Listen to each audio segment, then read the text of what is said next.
네, 안녕하십니까. 김 선생의 서울 이야기를 진행하는 강사 김효입니다. 이번 시간에는 돌아가는 모퉁이라고 하는 의미를 갖고 있는 돌모루, 이것을 한자로 했을 때 서구가 되겠는데요. 그런 의미에서 이번 시간에는 우리말 돌모루를 한자화한 서구에 대해서 알아보도록 하겠습니다.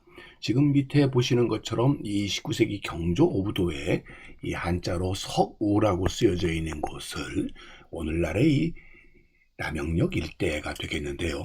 이 돌모퉁이, 돌모루, 이렇게 서구 이렇게 쓰여져 있는 이곳은 일찍이 조선시대의 중요한 도로였었던 동제기 나루와 노들나루길로 이어져서 삼남지방이나 소위 영남지방으로 가던 중요한 길목에 해당되었었던 곳이 바로 이 서구에 해당이 되겠습니다.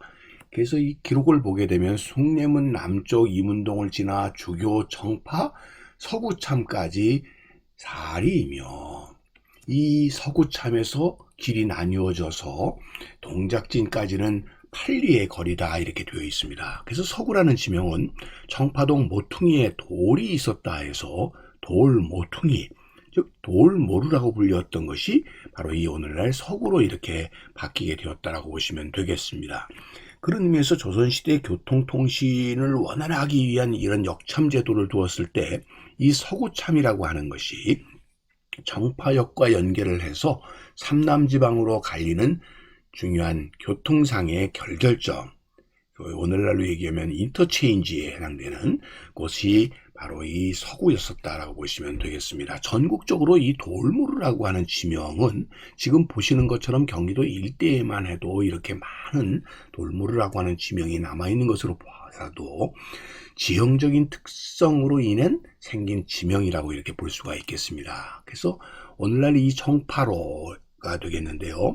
남대문으로부터 이 원효대교까지 이어지는 이 길이 바로 이 청파로가 되는데, 이 청파로 상에 있었던 바로 지금 별표 위치에 있었던 옛 길 지명의 이름이 돌모루 석우가 되겠습니다. 그래서 지금도 이 돌모루를 기념해서 가까이에 이 돌모루 공원이라고 하는 것이 현재 남아 있고요.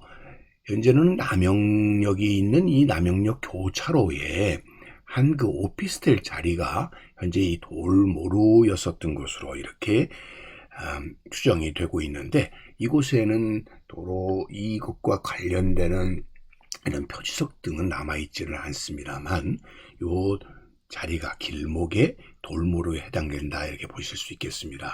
이 기록들을 보게 되면 현재 용산구 원효로 일가에 있는 이 돌모루가 남영역 가까이에 위치하고 있었다는 것을 추정해 볼 수가 있겠고요. 자, 그래서 시흥로라든지 아니면 이 과천으로 이어져서 이제는 삼남대로, 또 이 용인 지역으로 이어지던 당시의 영남대로 등의 중요한 길목에 해당되는 것이 돌모루 서구였었다는 것을 알 수가 있겠습니다. 그래서 지도마다 이 서구라는 것들을 늘 발견하기가 쉬운데요. 1750년대의 이 해동 지도에도 서구가 표시되어 있는 것을 알 수가 있어서 이 배다리인 주교를 거쳐서 와연으로 해가지고 서빙고로 해서 나아가는 길목이 표시되어 있는 것을 확인해 볼 수가 있습니다.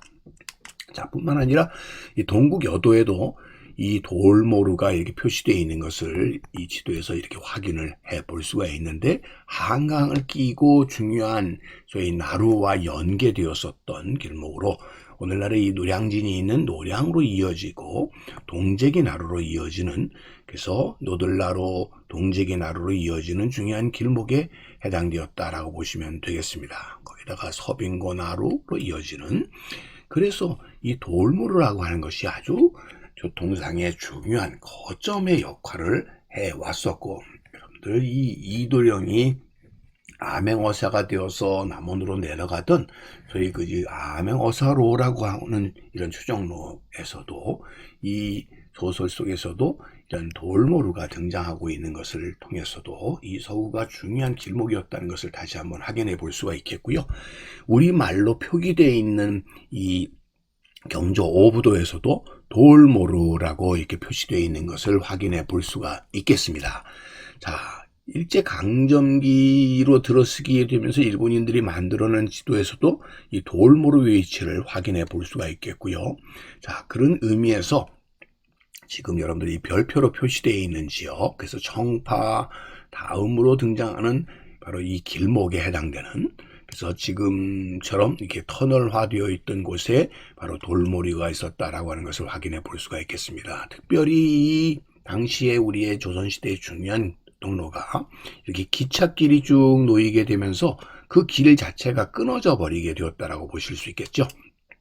그래서 지금 별표된 위치 건너편 쪽으로 일본군 부대가 들어서면서 연병장이 그 자리에 자리를 잡게 되었고요. 그래서 이 남영역 일대에는 이렇게 기찻길 밑으로 가는 굴다리가 나눠지게 되면서 이 돌무로가 위치했었던 지역이 이렇게 굴다리가 있는 곳이 되어버리게 되었다라고 보시면 되겠습니다. 그래서 오늘날 이 남영역 내거리에서 삼남으로 가는 큰 갈림목이 돌모로 참이었었고, 이곳에서 두 갈래 길로 갈라지게 되는데, 삼남길은 해남길과 동래길, 이 길은 옛 캠프킴을 관통해가지고 삼각지까지 가고, 원효로 이 오른쪽 원효로는 수원, 화성으로 가는 수원길로 이어지게 되는데, 삼남길 자체는 완전히 사라지게 되고 청파로와 남영역, 굴다리, 한강대로 등이 새로 생겨나게 되었다라고 보시면 되겠습니다. 그러면서 그 앞에 용산 연병장이 등장하게 되면서 연병정이라고 하는 이름으로 지명이 바뀌게 되었고, 해방 이후에는 사실 서울 남쪽 부대에 있었던 동네다 라고 해서 일본식의 그 자취가 그대로 남여있는 남영동이라는 지명으로 이렇게 바뀌게 되었다고 보시면 되겠습니다. 지금 연병장을 보실 수가 있겠고요.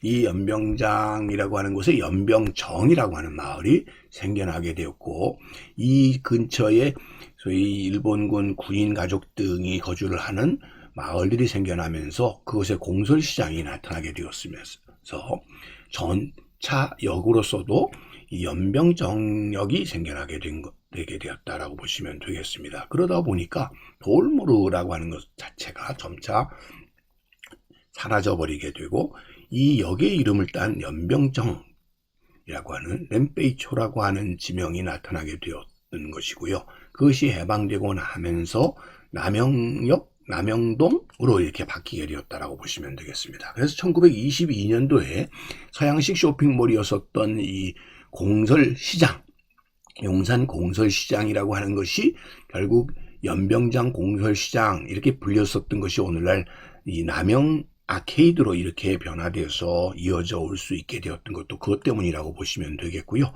그래서 현재 남영동이라고 하는 것도 그런 데에서부터 이어져 오게 되었다라고 보시면 되겠습니다. 50년대 남영동 골목의 모습이 오늘날 남영동 스테이크 골목길로 이렇게 이어져 오고 있다라고 보시면 되겠습니다.